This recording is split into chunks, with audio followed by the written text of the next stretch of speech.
In March of last year, I put up the raised flower beds that you see behind me.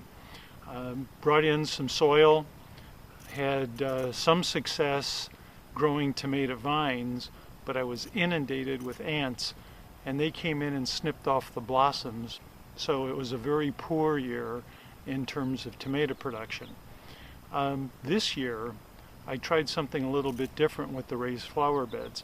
Heavily composted them after last summer and put in a winter garden.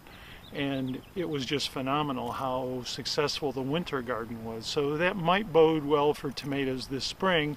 But to kind of hedge my bets, I saw an article on straw bale is an alternative to raised flower beds. So I'm going to run both this year. And you can see before me I've put in 4 straw bales right next to me, and I've prepped them today. I put fertilizer, coffee grounds, and I put them in the ground just a little to give them some stability, and in about 2 or 3 weeks I'll begin to germinate my tomato seeds and then plant them in the bales as they begin to decompose. And the plan there is to try an alternative. I've also got more coffee grounds. Someone said that's a deterrent to ants.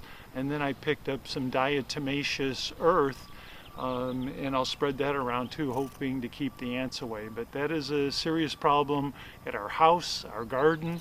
They just kind of take over in the next couple of months. So we'll talk more about the garden and how it develops throughout the spring and summer months. But I just wanted to kick off today. It's March of 2016, and we're looking forward to a interesting and hopefully abundant harvest this time around. Thanks. Tomato vines from the pony pack. You can see the roots are starting to develop, and the plan is trowel, just wiggle it, cut a little section. The bale is still good and tight. It is starting to break down a little bit, and the plan is to get that in and go fairly deep so the roots are in and just a little of the top is sticking out, like so. I'm going to do the same over here. This one's a lot looser.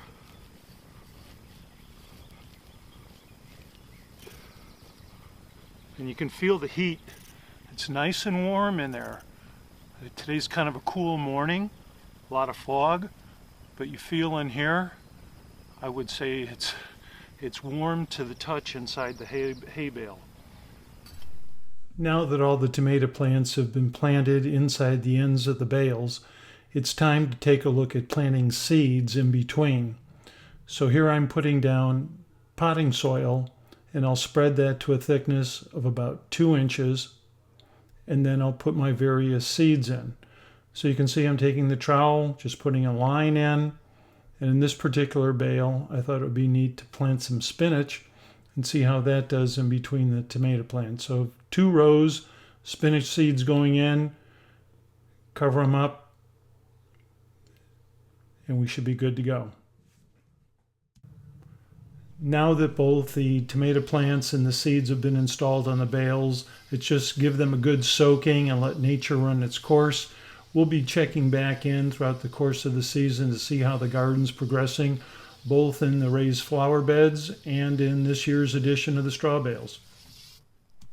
It's mid-May here at the straw bale garden, and as I noted earlier in the film, a big problem in the past have been ants coming in, snipping off the blossoms before they had a chance to fruit. And so I've used a combination of coffee grounds and sprinkled in diatomaceous earth, and it's allowing the blossoms to come to maturity. In this particular bale, I planted beets in between my tomato plants, and I just pulled up a couple of them, and they're in very nice shape. I think they're going to be just great for grilling on the barbecue, so looking forward to that. I can see too that birds are starting to come in and peck away at my hard-fought battle to grow great tomatoes this year. On some of my growings, I have put bird netting around it, and they're very creative. They're even finding a way in some of that. So ants on the blossoms, and then birds come in for the final take. A little something I found out about the condition of the straw bales is that in this particular set of two, I countersunk them in the ground because the ground was somewhat it wasn't even here.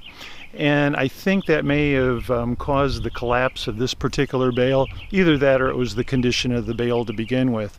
But I'm thinking of my total 5 bales, the only ones that collapsed were ones that I countersunk in the ground. So I won't do that again and see if that theory holds any water.